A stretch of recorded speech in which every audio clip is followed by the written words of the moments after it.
আজকে যাদের পিতামাতা জীবিত আছে, পিতামাতার ওই শীতল দুপায়ে হাত দিয়া তাদের অন্তর থেকে দোয়া নেবেন। আজকে যাদের পিতামাতা জীবিত নাই, কবরের পাশে গিয়া দু হাত তুলে রবের কাছে ক্ষমা চাবেন, আল্লাহ আমার পিতামাতাকে মাফ করে দেন। এর বিনিময়ে কি হবে? আপনার ক্ষমা চাওয়ার রাস্তাটা ক্লিয়ার হবে, আপনার ক্ষমা পাওয়ার রাস্তাটা আসান হবে। আপনার পিতামাতা আপনার প্রতি সন্তুষ্ট, আল্লাহ পাক আপনার প্রতি সন্তুষ্ট। এবার আল্লাহ পাক বলতেছি, আইয়ুহাল্লাযীনা আমানু, হে ইমানদারেরা, হে সন্তানেরা, হে মানব জাতিরা, হে আমার বান্দার বান্দিরা, তুবু ইলাল্লাহ, এখন তোমরা তওবা করো, এখন তোমরা তওবা করো, তাওবাতান নাসুহা, একেবারে ফিরে আসার মতো তওবাটা করে ফেলো। মানে আর জীবনে কোনোদিন ওই রাস্তায় প্রত্যাবর্তন করবা না, আর জীবনে কোনোদিন ওই দিকে রওনা করবা না যেই দিক থেকে তুমি তওবা করে আবার ফেরত আসতেছো। আল্লাহ, আমি তো আগে গুনাহ করেছি, পিতামাতার অবাধ্য সন্তান ছিলাম, আমি কাউকে পরোয়া করি নাই, কাউকে গুনি নাই, আজকে সেই রাস্তা থেকে ফেরত আসতেছি, আল্লাহ তুমি মাফ করে দাও। এই নিয়ত করে তওবা করো, আমি আল্লাহ তোমাকে একবারে শুদ্ধ ভূমিষ্ঠ নিষ্পাপ সন্তানের মতো করে দেব। পিতামাতাকে সন্তুষ্ট করে আপনি রাস্তা ক্লিয়ার করছেন, আপনার রাস্তা এখন ক্লিয়ার, ইহদিনাস সিরাতাল মুস্তাকিমের উপর আপনি আছেন, আসান পথে আছেন। এখন আল্লাহকে আপনি যা বলবেন আপনার আল্লাহ তাই শুনবে, কারণ আপনার পিতামাতা আপনার প্রতি এখন সন্তুষ্ট আছে। তাহলে রমজানের শেষ মুহূর্তে আজকে আমার প্রথম টার্গেট, আমাদের প্রথম টার্গেট আমাদের পিতামাতা। আমাদের প্রথম টার্গেট কি?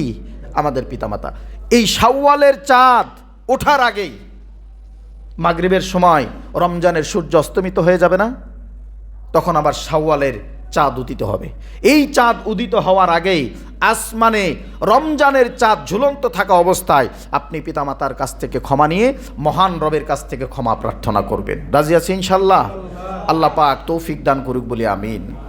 গত জুমায় আলোচনা করছিলাম, কদরের রাত্রিতেও বলছিলাম, 3 শ্রেণীর মানুষ অভিশপ্ত। এর ভিতরে এক শ্রেণীর মানুষ তারা যারা রমজান পাইল কিন্তু নিজের গুনাহ ক্ষমা করাইতে পারল না। আমরা তো অভিশপ্ত হতে চাই না, কি বলেন? শেষ সময়, শেষ সুযোগ মনে করে আজকের সূর্য অস্তমিত হওয়ার আগ পর্যন্ত রবের দরবারে যত পারি লোনাজারি করে নিজের জন্য, পিতামাতার জন্য, স্ত্রী সন্তানের জন্য, আত্মীয় স্বজন প্রতিবেশীর জন্য রবের দরবারে ক্ষমা প্রার্থনা করব। কি বলেন আপনারা? এটা হবে আমাদের সবচাইতে বড় পাওয়া। আর যদি আমি গুনাহমুক্ত একটা জীবন পেয়েই যাই, তাহলেই তো আল্লাহ পাক আমাকে তাকওয়ার গুণে গুণান্বিত করে দিল। আর যারা এই রমজান মাসে তাকওয়ার গুণে গুণান্বিত হতে পারল, বিশ্বনবীর ঘোষণা, তারা রায়্যান নামক দরজা দিয়ে আল্লাহ পাকের স্পেশাল মেহমান হয়ে সবচাইতে দামি জান্নাত তাদেরকে উপহার দেওয়া হবে। সেই সুবর্ণ সুযোগ এখন। এর ভিতর দিয়ে আরেকটা মাথায় কথা আসলো, সেটা হলো আমি যে ক্ষমা চাবো, ধরেন আমি ক্ষমা চেয়ে আল্লাহর কাছ থেকে সব কিছু মাফ করে নিলাম, কিন্তু আমার ঘরে থাকা আমার পিতামাতা, তারা যদি আমার প্রতি অসন্তুষ্ট থাকে, তাহলে আমার এই শত চেষ্টা, শত তওবা, আল্লাহর কাছে লোনাজারি, কান্নাকাটি, গুনাহ মাফ, এই সব কিছুর ভিতর দিয়ে আমি যে আল্লাহর কাছ থেকে মাফ চাইলাম, এটা কি আসলেও ক্ষমা হবে কিনা, আসলেও মাফ পাবো কিনা? চিন্তা ভাবনা করে দেখলাম যে না, আমি এরকম 1000 রমজান যদি পেয়ে যাই, 1000 রমজান যদি ইবাদত করি, 1000টা লাইলাতুল কদর পাই, আল্লাহর কাছে ক্ষমা প্রার্থনা করি, আর ঘরের ভিতরে যদি আমার পিতামাতা আমার প্রতি অসন্তুষ্ট থাকে, আমার 1000 রমজান আমার কোনোই কাজে আসবে না। তাহলে আজকে ক্ষমা প্রার্থনার প্রথম নাম্বার ধাপ, আল্লাহর কাছে শেষ সময়, এই আখিরি সময় আমরা ক্ষমা চাওয়ার জন্য প্রথম স্টেপ বেছে নিব আমরা আমাদের পিতামাতা। মসজিদ থেকে বাড়িতে গিয়েই যাদের পিতামাতা আছে, বাপমার কাছে গিয়ে একেবারে ছোট্ট বাচ্চার মতো, নাবালক শিশুর মতো, ছোট্টবেলায় যেমন আমরা বাপমার কাছে বায়না ধরতাম, কিছু না দিলে বারবার বলতাম, ঠিক ওইভাবে নিজেকে শিশুসুলভ আচরণ করে পিতামাতার সামনে উপস্থাপন করে বাপমার কাছ থেকে ক্ষমা নিব। পারা যাবে না? এখন যাদের ঘরে পিতামাতা নাই, তারা কি করবেন? পিতা সমতুল্য, পিতৃ সমতুল্য চাচা আছে না, পিতৃ সমতুল্য আমার বাবার বন্ধু আছে না, পিতৃ সমতুল্য আমার বাবার আশপাশের লোকজন আছে না, এদের সাথে দেখা হলে, সাক্ষাৎ হলে তাদের কাছ থেকে ক্ষমা চেয়ে নেবেন। মা যাদের সাথে মিশছিল, ওই সমস্ত খালা সমতুল্য মানুষ, মায়ের মতন যারা, তাদের কাছে গিয়ে ক্ষমা নেবেন। আল্লাহ পাক বলছে, যখন পিতামাতা জীবিত না থাকবে তখন তারা যাদের সাথে মিলামেশা করেছে, ওঠা বসা করেছে, তাদের সাথে সাক্ষাৎ করবা, মুসাফা করবা, আমি আল্লাহ পিতার খেদমত করার সমপরিমাণ সওয়াব তাদের আমলনামায় দিয়ে দেব। তাহলে আজকে রমজানের শেষ সুযোগ, সুবর্ণ সুযোগ, আমার জিন্দেগির শেষ সুযোগ, আমার জীবনের শেষ সুযোগ। এই কথাটা কি ভুল? এটাই সত্য কথা। আমার জীবনের শেষ সুযোগ, এটাই সত্য কথা। যদি তাই না হতো, গত 2 দিন আগে কত মানুষ বাড়িতে রওনা দিয়েছে ঈদ উদযাপন করার জন্য, পিতামাতার সাথে, স্ত্রী সন্তানের সাথে, সবাইকে বাড়িতে পৌঁছাইতে পারছে? তাদের কত ধরনের প্ল্যানিং ছিল, কত ইচ্ছা ছিল, কত নিয়ত ছিল, কত কি ভাবনা অন্তরের ভিতরে। বাড়িতে যাব, আত্মীয়র বাড়িতে যাব, আত্মীয় স্বজনের সাথে দেখা করব, তাদের বোনাস দিব, তাদের সাথে কথাবার্তা হবে, কত ধরনের প্ল্যানিং নিয়ে প্রত্যেকটা মানুষ তার যার যার গন্তব্য থেকে রওনা করেছিল। কিন্তু আল্লাহ পাক কিন্তু সবাইকে পৌঁছার তৌফিক দান করে নাই। এর ভিতরে সবচাইতে মর্মাহত হয়েছি, সবচাইতে ব্যথিত হয়েছি এই সদরঘাটের লঞ্চ দুর্ঘটনা দেখে। এটা কেমন অমানবিক, অসহ্যকর একটা দৃশ্য যেটা আমরা দেখতে পেয়েছি। মানে মনটা, কলিজাটা ছিঁড়ে যাচ্ছিল যে একজন মানুষ চোখের সামনে কিভাবে কাতরাইতে কাতরাইতে, দফরাইতে দফরাইতে মারা যাচ্ছে, কিন্তু আমাদের হাতে করার কিছুই নাই, কিছুই নাই। সব কিছু মিলিয়ে কথা হলো কি জানেন, এই যে যারা মারা গেল এদের জন্য কিন্তু ঈদ আটকে থাকবে তা না, ঈদ কিন্তু ঈদের মতো হয়ে যাবে, ঠিক না? ঈদ ঈদের মতো হয়ে যাবে, দিন দিনের মতো চলে যাবে, সময় সময়ের মতো পার হয়ে যাবে। যারা মারা গেছে তাদের জন্য দিন থমকে থাকবে না, ঈদ আটকে থাকবে না। এমনকি আমি আপনি যেই দিন মারা যাব, আমার আপনার ইন্তেকাল যেই দিন হবে, ওই দিনটাও কিন্তু আমার পরিবারের মানুষগুলো ভাত খাবে, খাবে না? তারা কিন্তু না খেয়ে থাকবে এরকম না, তারাও কিন্তু ভাত খাবে, তারা সাংসারিক কাজ করবে, বিভিন্ন কাজে লিপ্ত থাকবে। আমার জন্য কেউ আটকে বসে থাকবে না। কি একটা আশ্চর্যজনক দৃশ্য এটা! চোখের সামনে মানুষ মারা যাচ্ছে, লঞ্চের ওই সাইটে করে নিয়ে চলে যাচ্ছে, কেউ একটাবার বললেও না মানুষটাকে হাসপাতালে নিয়ে যায়, বাঁচানোর চেষ্টা করি। এই যে মানুষগুলো রওনা করেছিল তাদেরও বিভিন্ন ধরনের প্ল্যান ছিল, নিয়ত ছিল, ইচ্ছা ছিল, আশা ছিল। আল্লাহ পাক তাদের গন্তব্যে পৌঁছার মতো, মঞ্জিলে মাকসাদে পৌঁছার মতো সুযোগ দান করে নাই। তাহলে আমরা যে এই কথা এখন বলতেছি, আমার জীবনের শেষ সুযোগ, আমার জীবনের শেষ তওবা করার সুবর্ণ সুযোগ এটাই, আজকেই, আজকের জুমার দিনে, আজকের শুক্রবারে, আর সুযোগ পাবো না, এই কথাটা কি মিথ্যা? আমি যে আগামী বছর আবার রমজানে থাকতে পারবো, এরকম আখিরি একটা জুমা পাবো, তার তো কোনো গ্যারান্টি নাই। হাই রে, কোন সময় জানে আমি নিজে ইন্তেকাল হয়ে যাই, আমি যেন প্রত্যাবর্তন করি আমার রবের দিকে, তার কোনো গ্যারান্টি নাই। তাহলে নিজের জীবনের শেষ সুযোগ মনে করে মহান রবের কাছে ক্ষমা প্রার্থনা করব, আর বলবো, আল্লাহ, রমজান মাস যেমনে কাটাইছি, বাকি 11 মাস যেন তেমনে কাটাইতে পারি, এই শিক্ষা যেন ধরে রাখতে পারি। এই ক্ষমা প্রার্থনার সূচনা হবে আজকে কি দিয়া? কি দিয়া বলেন? পিতামাতার কাছে ক্ষমা চাওয়ার মধ্য দিয়া। কারণ রিদর রব্বি ফি রিদল ওয়ালিদাইন ওয়া সাখাতুর রব্বি ফি সাখাতুল ওয়ালিদাইন। বিশ্বনবী বলতেছে, উম্মত, নেকি করতে করতে করতে করতে আসমান জমিনের ফাঁকা জায়গাটুকু পূরণ করে ফেলছো। তুমি শুধু আলেম নয়, তুমি শুধু খতিব নয়, তুমি শুধু হাফেজে কোরআন নয়, তুমি মক্কা মদিনার ইমাম সাহেব,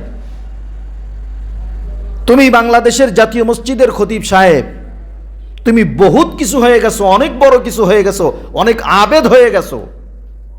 কিন্তু উম্মত, তুমি এত কিছুর পরেও তোমার পিতামাতার সন্তুষ্টি অর্জন করতে পারো নাই, তোমার পিতামাতার ভালোবাসা অর্জন করতে পারো নাই। ও সাখাতুর রব্বি ফি সাখাতুল ওয়ালিদাইন, এই পিতামাতার অসন্তুষ্টি তোমার আমি আল্লাহর অসন্তুষ্টিতে পরিণত করেছেন। মানে পিতামাতা অসন্তুষ্ট তোমার প্রতি, আমি আল্লাহও তোমার প্রতি অসন্তুষ্ট। সব কিছু করছো, যেমন নামাজ রোজা করতে পারো নাই, তেমন ভালো আবেদ হইতে পারো নাই, ইবাদত গুজার হইতে পারো নাই, কিন্তু পিতামাতাকে কখনো কষ্ট দেও নাই, তাদের অন্তরের অন্তঃস্থলে জায়গা করে নিয়েছো। জেনে রাখো তোমার পিতামাতা তোমার প্রতি সন্তুষ্ট, আমি আল্লাহও তোমার প্রতি সন্তুষ্ট। তাহলে যত যাই করি না কেন এই পিতামাতাকে আগে সন্তুষ্ট করতে হবে। তাহলে জীবনের শেষ সুবর্ণ সুযোগ মনে করে এই পিতামাতার কাছে গিয়ে আজকে শিশুসুলভ আচরণ করে মা বলে কেঁদে দিব, বাবা বলে কেঁদে দিব। মা এতদিন তো বুঝি নাই, তোমার কদর বুঝি নাই। আব্বা তোমার তো কদর বুঝি নাই আব্বা, তাই তোমার সাথে কত বেওফাই করেছি, কত অন্যায় করেছি। বাবার মুখের দিকে তাকায় যদি এইভাবে টলমল চোখে পানি নিয়ে যদি দুইটা কথা বলেন, বাবাই কি আপনার প্রতি রাগ রাখবে? কোনো ক্ষোভ থাকবে?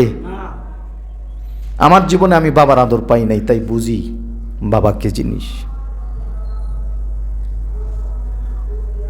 কোনোদিনই তো আব্বা বলে ডাক দিতে পারি নাই। এটার ভিতরে কেমন স্বাদ, কেমন মজা আমি জানি না।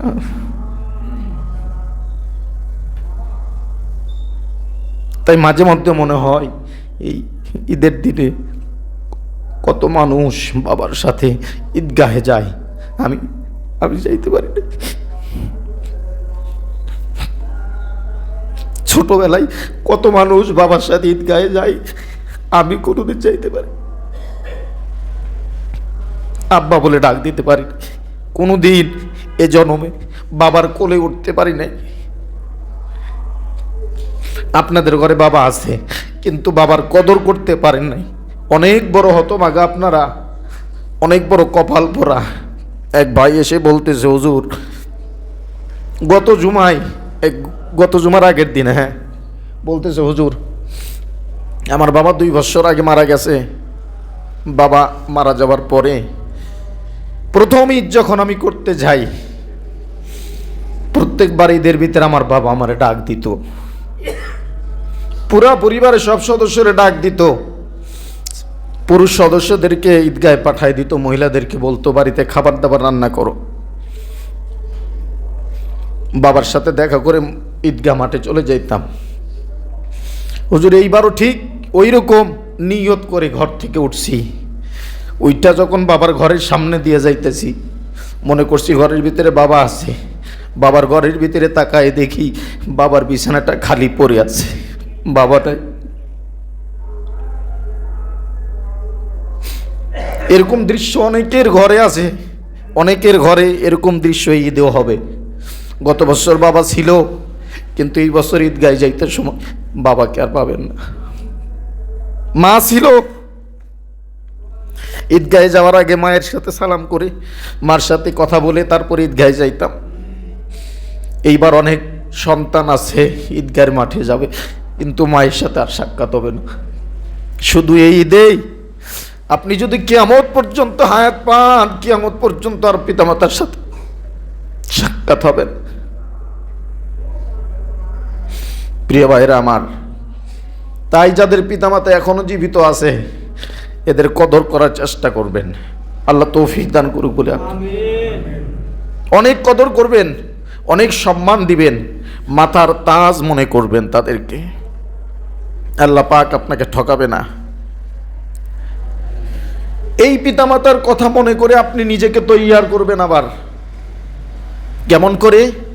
আপনি যেই সন্তানের জন্য আজকে গাড়ি বাড়ি টাকা পয়সা অর্থ করি কত কিছু করতেছেন, আপনি তো জানেন না আপনার ইন্তেকালের পরে আপনার সন্তান যদি সুসন্তান না হয়, আপনাকে কবরে নামানোর আগেই সন্তানগুলো সিদ্ধান্ত নেবে পশ্চিম পাশের জমি আমি নিব নাকি পূর্ব পাশের জমিটা আমি নিব, রাস্তার সাথে প্লেস করা জমিটা আমি নিব নাকি ভিতরের জমিটা আমি নিব। এটা আপনার সন্তান আপনার মৃত্যুর পরে চিন্তা করবে। বৃদ্ধ পিতামাতাকে ইন্তেকালের পরে কবরে নিয়ে নামাই থুয়ে আসছেন, সেখান থেকে যেই শিক্ষাটা নিছেন ওইটা নিয়ে নিজেকে তৈয়ার করেন, আর সন্তানকে সামনের ভবিষ্যৎ ওইভাবে তৈয়ার করে দেন যাতে সন্তান আপনার জন্য একটা সম্পদে রূপান্তরিত হয়।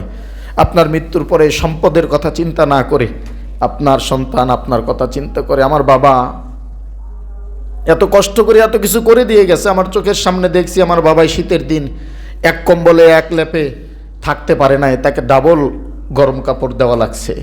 আমার বাবাকে এই শীতের ভিতরে কবরের ঠান্ডা মাটিতে শোয়ায় রেখে আসতেছি, আমার বাবা আজকে কেমনে থাকবে? আমার মা আমার জন্য কত কষ্ট করছে, ঠিকঠাক খাইতে পারে নাই, ঘুমাইতে পারে নাই, আমাকে মানুষ করতে গিয়ে মা কত কষ্ট করছে। এই মাকে আজকে খালি ঘর, বিছানাপাতি ছাড়া ঘর, এই গহীন অন্ধকার কবরের ভিতরে রেখে আসতেছি। তো ঠিক এইরকমভাবে আমাকে আপনাকেও যাইতে হবে। যখন আপনার এই শিক্ষাটা আমার সন্তানের ভিতরে দিতে পারবো, সন্তান তখন আমার জন্য আহাজারি করবে, আকুতি মিনতি করবে। আর এই রমজান মাসে সন্তান আমার জন্য দোয়া করবে। কেমন দোয়া করবে? রমজান মাস শেষ, আমরা ঈদ, শপিং, বিভিন্ন কেনাকাটা নিয়ে ব্যস্ত, কিন্তু কবরের মানুষগুলো হাউমাউ করে কান্নাকাটি শুরু করছে। একজন সুসন্তানই কেবলমাত্র, একজন নেককার সন্তানই কেবলমাত্র আজকের এই রমজানের শেষ মুহূর্তের ব্যথা, কষ্ট এটা অনুভব করতে পারবে। হাই রে, আমি তো মার্কেটের পিছনে ছুটতেছি, আমি তো শপিংয়ের পিছনে ছুটতেছি, আমি তো কালকে ঈদ উদযাপন করব, সেই জন্য ছুটতেছি। আমার পিতা আমার মাতার কবরে না কালকে শাওয়ালের চাঁদ ওঠার সঙ্গে সঙ্গে আবার দাউ দাউ করে আগুন জ্বালা শুরু হয়ে যাবে। তখন ওই সন্তানের ঈদগুলো ম্লান হয়ে যাবে, ওই সন্তানের ঈদের সকল আনন্দগুলো শেষ হয়ে যাবে। মহান রবের কাছে তার কুদরতি পায় সেজদা দিয়ে বলবে, রব্বুল আলামিন রব্বি রাহমহুমা কামা রব্বায়ানি সগীর। আয় আল্লাহ, আমার পিতামাতাকে ওইভাবে আপনি লালন পালন করেন যেইভাবে আমার পিতামাতা আমাকে আমার শৈশবকালে লালিত পালিত করেছে। আল্লাহ পাক সন্তানের এই দোয়াগুলো কবুল করবেন। প্রিয় ভাইরা আমার, আজকে যাদের পিতামাতা জীবিত আছে, পিতামাতার ওই শীতল দুপায়ে হাত দিয়া তাদের অন্তর থেকে দোয়া নেবেন আজকে। যাদের পিতামাতা জীবিত নাই, কবরের পাশে গিয়া দু হাত তুলে রবের কাছে ক্ষমা চাবেন, আল্লাহ আমার পিতামাতাকে মাফ করে দেন। এর বিনিময়ে কি হবে? আপনার ক্ষমা চাওয়ার রাস্তাটা ক্লিয়ার হবে, আপনার ক্ষমা পাওয়ার রাস্তাটা আসান হবে। আপনার পিতামাতা আপনার প্রতি সন্তুষ্ট, আল্লাহ পাক আপনার প্রতি সন্তুষ্ট। এবার আল্লাহ পাক বলতেছি, আইয়ুহাল্লাযীনা আমানু, হে ইমানদারেরা, হে সন্তানেরা, হে মানব জাতিরা, হে আমার বান্দার বান্দিরা, তুবু ইলাল্লাহ, এখন তোমরা তওবা করো, এখন তোমরা তওবা করো, তাওবাতান নাসুহা, একেবারে ফিরে আসার মতো তওবাটা করে ফেলো। মানে আর জীবনে কোনোদিন ওই রাস্তায় প্রত্যাবর্তন করবা না, আর জীবনে কোনোদিন ওই দিকে রওনা করবা না যেই দিক থেকে তুমি তওবা করে আবার ফেরত আসতেছো। আল্লাহ, আমি তো আগে গুনাহ করেছি, পিতামাতার অবাধ্য সন্তান ছিলাম, আমি কাউকে পরোয়া করি নাই, কাউকে গুনি নাই, আজকে সেই রাস্তা থেকে ফেরত আসতেছি, আল্লাহ তুমি মাফ করে দাও। এই নিয়ত করে তওবা করো, আমি আল্লাহ তোমাকে একবারে শুদ্ধ ভূমিষ্ঠ নিষ্পাপ সন্তানের মতো করে দিব। পিতামাতাকে সন্তুষ্ট করে আপনি রাস্তা ক্লিয়ার করছেন, আপনার রাস্তা এখন ক্লিয়ার। ইহদিনাস সিরাতাল মুস্তাকিমের উপর আপনি আছেন, আসান পথে আছেন। এখন আল্লাহকে আপনি যা বলবেন আপনার আল্লাহ তাই শুনবে, কারণ আপনার পিতামাতা আপনার প্রতি এখন সন্তুষ্ট আছে। তাহলে রমজানের শেষ মুহূর্তে আজকে আমার প্রথম টার্গেট, আমাদের প্রথম টার্গেট আমাদের পিতামাতা। আমাদের প্রথম টার্গেট কি? আমাদের পিতামাতা। এই শাওয়ালের চাঁদ ওঠার আগেই, মাগরিবের সময় রমজানের সূর্য অস্তমিত হয়ে যাবে না, তখন আবার শাওয়ালের চাঁদ উদিত হবে। এই চাঁদ উদিত হওয়ার আগেই আসমানে রমজানের চাঁদ ঝুলন্ত থাকা অবস্থায় আপনি পিতামাতার কাছ থেকে ক্ষমা নিয়ে মহান রবের কাছ থেকে ক্ষমা প্রার্থনা করবেন। রাজি আছি ইনশাল্লাহ? আল্লাহ পাক তৌফিক দান করুক বলি আমিন। ঈদ তো ভাই সবার জন্য আনন্দের হবে না, সবাই ঈদ আনন্দ ওইভাবে উদযাপন করবে না, কারণ আমাদের পূর্বপুরুষ আমাদেরকে শিক্ষা দিয়েছে। হযরত ওমরে ফারুক রাদিয়াল্লাহু তাআলা আনহু অর্ধজাহানের খলিফা ছিল। কি ছিল? অর্ধজাহানের খলিফা। হযরত ওমরে ফারুক ঈদের দিন ঘরের ভিতরে চুপচাপ বসে আছে, সাহাবায়ে একরামরা খোঁজাখুঁজি করতেছে আমিরুল মুমিনিন কোথায়। সবাই কাবার চত্বরে উপস্থিত, ঈদ আনন্দ উদযাপন করবে সবাই একসাথে। তাকাব্বালাল্লাহু মিন্না ওয়া মিনকুম কথাগুলো বলবে, কিন্তু ওমরে ফারুককে দেখা যায় না। একজন সাহাবী গিয়া দেখে ওমর ফারুক রাদিয়াল্লাহু তাআলা ঘরের ভিতরে চুপচাপ বসে আছে। ইয়া আমিরাল মুমিনিন, আপনি কেন ঘরের ভিতরে? আজকে আপনার রাষ্ট্রের সকল মানুষ কাবার চত্বরে উপস্থিত, সবাই ঈদ আনন্দ উদযাপন করবে, আপনি কেন একা একা ঘরের ভিতরে? ওমরে ফারুক ডাক দিয়ে বলে, ভাই আমার, আনন্দ উদযাপন করার জন্য অন্তরের ভিতরে আনন্দ থাকতে হয়, অন্তরের ভিতরে আনন্দ থাকতে হয়, তবেই ভিতর থেকে আনন্দ আর খুশি এগুলো উদযাপন করা যায়। ইয়া আমিরাল মুমিনিন, আজকের দিনে আপনার অন্তরে কিসের কষ্ট, কোন কারণে আপনি ব্যথিত? হযরত ওমর ফারুক ডাক দিয়ে বলতেছে, আমি গুনাহগার, রমজান মাস চলে গেল, বিশ্বনবী আমাকে বলে গেছে যদি কোনো মানুষ রমজান পাওয়ার পরেও তার জিন্দেগির গুনাহ ক্ষমা করাইতে না পারে তাহলে সে ব্যক্তি অভিশপ্ত এবং ধ্বংসপ্রাপ্ত। আমি তো জানি না আমার জিন্দেগির গুনাহ আল্লাহ ক্ষমা করছেন কিনা। কোন মানুষ এই কথাটা বলছে চিন্তা করছেন? বাস্তব ইসলামিক ইতিহাস থেকে বলতেছি কথাগুলো। আমিরুল মুমিনিন হযরত ওমর ফারুকের মতো মানুষ যদি এই কথা বলে, যার ব্যাপারে কি বলছে আল্লাহ পাক? আল্লাহ পাক বলছে আমি তো ওমরের সিদ্ধান্তের উপরে ভিত্তি করে কোরআনের আয়াত নাজিল করি। কি বুঝলেন? আমি তো ওমরের সিদ্ধান্তের উপরে ভিত্তি করে কোরআনের আয়াত নাজিল করি। তাহলে ওমর কেমন মানুষ? বিশ্বনবী বলে আমার পরে যদি নবী হওয়ার কোনো রাস্তা খোলা থাকতো, নিঃসন্দেহে এক বাক্যে আমি কথা বলতে পারি, ওমর ফারুক নবী হয়ে যেতেন। আশারায়ে মুবাশশারা 10 জন জান্নাতের সার্টিফিকেটধারী মানুষ, দুনিয়ার থাকতেই যারা জান্নাতের সার্টিফিকেট পেয়েছেন, সুসংবাদ পেয়েছেন, তাদের ভিতরে একজন ওমরে ফারুক। তাহলে এর আর কোনো চিন্তার কারণ আছে? পিতা যদি সন্তানকে বলে বাবা তোর যা খুশি তুই তাই কর, আমি আছি তোর সাথে, তার আর কোনো চিন্তা আছে? এর কোনো চিন্তা নেই, এর যা খুশি তাই করতে পারে, কোনো টেনশন নাই। যেখানে খুশি সেখানে যাবে, যা খুশি তাই খাবে, যা খুশি তাই করবে, কোনো টেনশন নাই। সেইখানে একজন বান্দাকে আল্লাহ পাক সার্টিফিকেট দিয়ে দিচ্ছেন, ওমরে ফারুক তুমি দুনিয়াতে থাকতেই বাশারত গ্রহণ করো, দুনিয়াতে থাকতেই বাশারত গ্রহণ করো, আমি আল্লাহ পাক সাক্ষ্য দিচ্ছি তুমি জান্নাতি মানুষ। সুবহানাল্লাহ। এই ওমরে ফারুক বলতেছে আজকের এই দিনে আল্লাহ পাক আমার জিন্দেগির গুনাহ ক্ষমা করছেন কিনা আমি তো জানি না, তাহলে আমি কেমনে ঈদ উদযাপন করি, আমি কেমনে আনন্দ উল্লাস করি, আমি এটা পারবো না। তাহলে ঈদ কি সবার জন্য আনন্দ বয়ে আনবে? আমি আপনি যদি গভীরভাবে চিন্তা করি, অন্তরের অন্তঃস্থল থেকে চিন্তা করি যে আমি কি আসলে ক্ষমাপ্রাপ্ত একজন বান্দা হইতে পারলাম কিনা, তাহলে আমার অন্তর সায় দেবে হ্যাঁ তুমি আজকে ঈদ আনন্দ ওইভাবে উদযাপন করো। প্রিয় ভাইরা আমার, তার মানে এই নয় আমি এটা বলতেছি না আপনি ঘরে গম্ভীর হয়ে বসে থাকেন না, ঈদগাহে যাবেন, সালাম কালাম বিনিময় করবেন, সকলের সাথে ভ্রাতৃত্বের বন্ধনকে অটুট রাখার চেষ্টা করবেন, হিংসা বিদ্বেষ কলহ অহংকার সব কিছু ভুলে যাবেন, শত্রুর সাথেও মোলাকাত করবেন, মুসাফা করবেন, শত্রুর সাথেও যে আপনার চিরন্তন শত্রু তার সাথেও আপনি মোলাকাত করবেন, মুসাফা করবেন। আল্লাহ চাহে তো এই মুসাফার বদৌলতে চিরন্তন শত্রু বন্ধুতে পরিণত হয়ে যাবে, তার সাথেও আপনি আগামীকালকে এই কাজটা করবেন। ওমরে ফারুক ঈদের দিন ঘর থেকে বের হয় না কেন?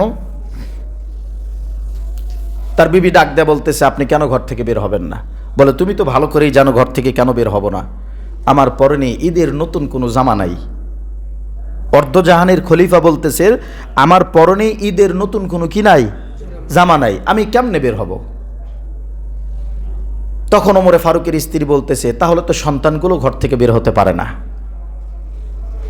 আপনি তো তাদেরকেও ঈদের নতুন জামা কাপড় কিনে দেন নাই, তারাও তো ঘর থেকে বের হতে পারবে না। আচ্ছা আমি আপনাকে একটা পরামর্শ দেই, আপনি কিছু টাকা কিছু স্বর্ণ মুদ্রা বাইতুল মাল থেকে নিয়ে আসেন, নিয়ে এসে বাচ্চাদেরকে নতুন জামা কাপড় কিনে দেন, আপনিও ক্রয় করেন। আমিরুল মুমিনিন হযরত ওমর ফারুক বলতেছে আমার যা পাওনা 1 মাসের মাইনে আমি তো এটা নিয়ে নিছি, আমি আবার নতুন করে কিভাবে চাবো? বিবি বুদ্ধি দেয় 1 মাসের অগ্রিম টাকা চান। আমিরুল মুমিনিন সুন্দর করে একটা দরখাস্ত লিখে বাইতুল মালের কোষাগারের দায়িত্ব যিনি আছে তার কাছে প্রেরণ করছে।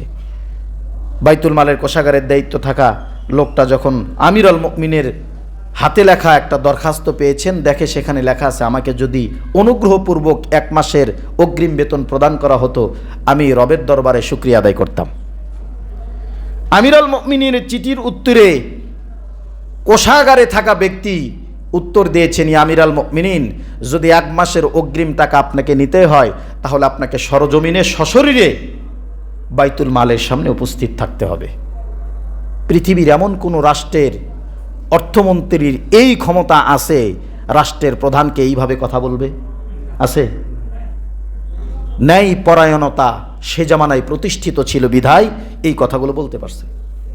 আমিরুল মুমিনিন সশরীরে চলে গেছে বাইতুল মালের সামনে, গিয়া কোষাগারের দায়িত্ব থাকা তার সাথে সাক্ষাৎ করছে, বসাইয়া বাইতুল মালের দায়িত্বে থাকা ব্যক্তি আমিরুল মুমিনিনকে বলতেছি আমিরুল মুমিনিন 2টা প্রশ্ন। কয়টা? 2টা প্রশ্ন। 2টা প্রশ্নের উত্তর দিবেন, আপনি 1 মাসের অগ্রিম টাকা নিয়ে চলে যাবেন।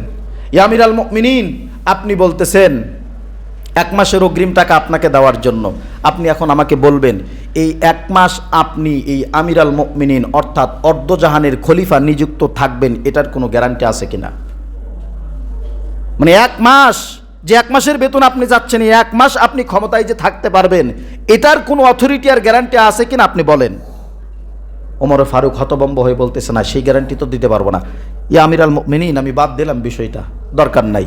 আপনি শুধু আমাকে এই গ্যারান্টি দেন, আপনি যে 1 মাসের অগ্রিম বেতন চাচ্ছেন, এই 1 মাস আপনি জীবিত থাকবেন কিনা। আপনি জীবিত থাকলে, রাষ্ট্রের খেদমত করলে তবেই তো 1 মাসের বেতন পাবেন, না থাকলে তো আর পাবেন না। তাহলে 1 মাস আপনি জীবিত যদি থাকেন তাইলে বেতন পাবেন, যদি জীবিত না থাকেন তাইলে তো বেতনটা নেওয়া আপনার জন্য অনর্থক। আপনি এই বেতনটা নেবেন কেন? আমিরুল মুমিনিন কোষাগারের মাথায় হাত বুলিয়ে বলে, আপনাদের মতো দক্ষ মানুষ সমাজে আছে, রাষ্ট্রে আছে বিধায় আমার রাষ্ট্রে একই ঘাটে বাঘ এবং ছাগল একসাথে পানি খায়। এরকম একটা রাষ্ট্র ব্যবস্থা আমিরুল মুমিনিন কায়েম করেছিল। যাই হোক, সেদিকে আমি যাব না। তাহলে আমিরুল মুমিনিন ওমর ফারুকের মতো মানুষের ঘরে ঈদের দিন নতুন জামা কাপড় নাই, আর আমাদের ঘরে জামা কাপড়ের অভাব নাই। আমরা পরি, সমস্যা নাই, আমরা কেনাকাটা করি, সমস্যা নাই। কিন্তু আমিরুল মুমিনিন এবং ইসলামী খেলাফত আমাদেরকে একটা জিনিস শিক্ষা দিয়ে গেছে, সেটা হলো কি, তুমি যেমন পড়তেছো তোমার প্রতিবেশীর খবরটাও ঠিক ওই রকমভাবে একটু রাখিও। কত মানুষ না এরকম আছে, এই রমজান মাস আমরা কত ধরনের কত কিছু দিয়ে ইফতার করলাম, কিন্তু তারা শুধু সাদা ভাত আর তরকারি দিয়ে সাদা মাটা খাবার দিয়ে ইফতার গ্রহণ করলো। আছে না নাই? আমাদের ঘরে আগামীকাল কত হরেক রকমের খাবারের আয়োজন হবে, কিন্তু সমাজে এরকম অনেক মানুষ আছে, আমাদের আত্মীয় স্বজনের ভিতরেও আছে, যাদের ঘরে হয়তো বা হরেক রকমের খাবার রান্না হবে না। আমরা তো একের পর এক পোশাক কিনতেই আসি, পরিবর্তন করতেই আসি, কিন্তু এমনও মানুষ আছে যাদের এখন পর্যন্ত একটা সেট পোশাক ক্রয় করার ক্ষমতা হয় নাই। আছে না এরকম মানুষ? নিজে তো কিনেই নাই, সন্তানদেরকেও কিনে দিতে পারে নাই। নিজের কথা চিন্তা করেন, অনেক সময় সন্তানের কথা চিন্তা করে। ভাই, আপনার জানা মতে যদি এরকম কোনো মানুষ থাকে, আপনি স্বেচ্ছায় তারা বলার আগে, সমাজে কিছু গরিব ভদ্র মানুষ থাকে না, দেখবেন কিছু গরিব ভদ্র মানুষ আছে, গরিব ভদ্র মানুষ, এরা জীবনেও কোনো দিন মুখ ফুটে আপনার কাছে চাবে না, বলবে না যে আমার এটা প্রয়োজন, আমাকে একটু দেন। এরা গরিব, কিন্তু তাদের ভিতরে শিষ্টাচার আছে, আদব আছে, এদের ভদ্রতা আছে, এরা কখনোই আপনার কাছে চাবে না। তার মানে কি আমি দিব না তাদেরকে? আমার দায়িত্ব তারা চাওয়ার আগে তাদের কাছে পৌঁছে দেওয়া। দেখবেন কতটা খুশি তারা হবে। এরা গরিব ভদ্র মানুষ। এই গরিব ভদ্র মানুষগুলোর ভিতরে একজন দিনমজুর রিক্সা চালকও থাকতে পারে, আপনার পরিবারের একজন আত্মীয় স্বজনও থাকতে পারে, আপনার প্রতিবেশীও থাকতে পারে, আপনার এলাকার মসজিদের ইমাম খতিব মুয়াজ্জিনও থাকতে পারে। আছে না?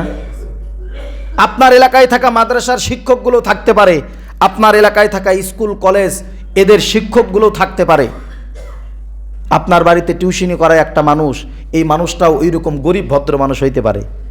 আপনি একটু খোঁজ নিয়ে দেখবেন, যে কোনো মানুষ হোক না কেন, যে কোনো শ্রেণী পেশার মানুষ হোক না কেন, একটা দিন তাদেরকে খুশি করার জন্য আপনি আপনার তহবিল থেকে কিছু খরচ তাদের জন্য করবেন। পারবো না ইনশাল্লাহ? এখনো সময় আছে, এখনো সময় আছে।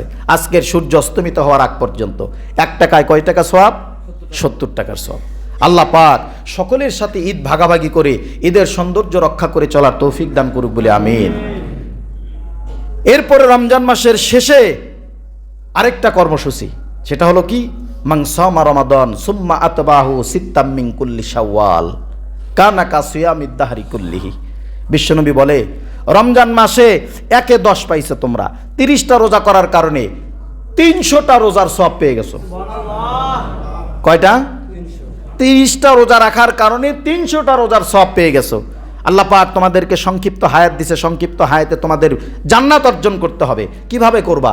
30টা রোজা করার কারণে 300টা রোজার সওয়াব পেয়ে গেছো। বছরের আর বাকি থাকে কয়টা? 65 দিন হলে, তাহলে বছরে আর বাকি থাকে 65। 30 দিন তো ফ্লাপ হয়ে গেছে, 300 দিন তো ফ্লাপ হয়ে গেছে, আর মাত্র থাকে 65 দিন। 65 দিনের ভিতরে তো এই যে কুরবানি ঈদের 3 দিন, লাগাতার 3 দিন, আর রোজার ঈদের 1 দিন, এ হলো 4 দিন। এই 4 দিন তো রোজা রাখা হারাম, রোজা রাখতে পারবেন না চাইলেও। বিশ্বনবী বলতেছেন, সারা বছর যেন তোমাদের রোজা রাখার সমপরিমাণ সওয়াবের ব্যবস্থা করতে পারি, এই জন্য আল্লাহ পাক তোমাদেরকে দিয়েছে মান সামা রমাদান সুম্মা আতবাহু সিত্তাম মিন কুল্লি শাওয়াল, শাওয়ালের 6টি রোজা। সুবহানাল্লাহ। বিশ্বনবী বলে, যে ব্যক্তি শাওয়াল মাসের 6টা রোজা রাখতে পারবে, আল্লাহ পাক তাকে ওই যে 65 দিন বাদ থাকে, ওই 60 দিনে 6টা রোজার মাধ্যমে 6 দশে কত হয়? 6 দশে 60, আর বাকি 5 দিন বাদ এই 60টা রোজা রাখার সমপরিমাণ সব তার আমলনামায় দিয়ে দিবে। তাহলে ওই দিকে 300 আর এইদিকে 60, কত হয়?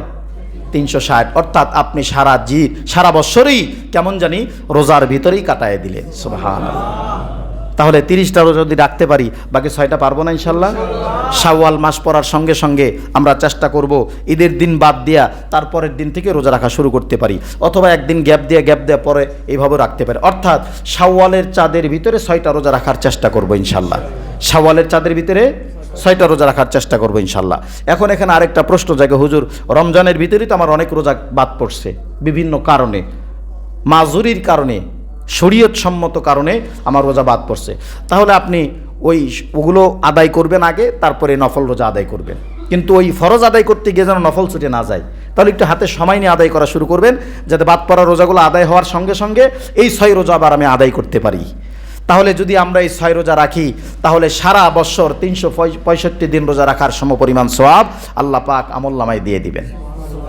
তাহলে আমরা রাখবো না ইনশাল্লাহ? 30টা রাখতে পারছি, আর বাকি 6টাও রাখতে পারবো ইনশাল্লাহ। তাহলে রোজার পরে ঈদ আসবে, ঈদ আনন্দ উপভোগ করতে যে কয়টা দিন আমার সময় লাগে, সে কয়টা দিন বাদ দিয়ে তারপরে একদিন গ্যাপ দিয়ে বা প্রত্যেক দিন বা সিরিয়ালে 6টা রোজা রেখে আমরা ইনশাল্লাহ এই শাওয়ালের মাহাত্ম্য, শাওয়ালের বরকত, শাওয়ালের তাৎপর্য নিজের ঝুলিতে নেওয়ার চেষ্টা করবো ইনশাল্লাহ। রাজি আছি না সবাই? আল্লাহ পাক আমাদের প্রত্যেককেই তৌফিক দান করুক, সকলে বলে আমিন। আল্লাহ পাক রমজানের এই শেষ মুহূর্তে এসে জিন্দগির গুনাহ ক্ষমা করার ভিতর দিয়া আল্লাহ পাক আমাদের হায়াতকে বৃদ্ধিকরণে সামনের রমজান পর্যন্ত আমাদেরকে হায়াতে তৈবা সেহাতে কুল্লিয়া দান করুক, সকলে বলে আমিন। এই জন্য আমরা সকলেই আজকে প্রথম কর্মসূচি হিসাবে পিতামাতার কাছে ক্ষমা চাবো, এরপর আল্লাহর কাছে দোয়া প্রার্থনায় লিপ্ত থাকবো। আল্লাহর কাছ থেকে ক্ষমা প্রার্থনা করে আমরা আল্লাহর কাছে বলবো, আল্লাহ জিন্দগির গুনাহগুলো ক্ষমা করে দিয়ে আগামী রমজান পর্যন্ত আমাদের হায়াতকে বাড়ায় দেন। পারবো না ইনশাল্লাহ? আল্লাহ পাক আমাদেরকে সেই সক্ষমতা, সেই মন মানসিকতা এবং সেই ঈমানি কুওয়াত দান করুক, সকলে বলে আমিন। ওয়া আখিরি দাওয়ানা আনিল হামদুলিল্লাহি রাব্বিল আলামিন ওয়া মা আলাইনা ইল্লাল বালাগ।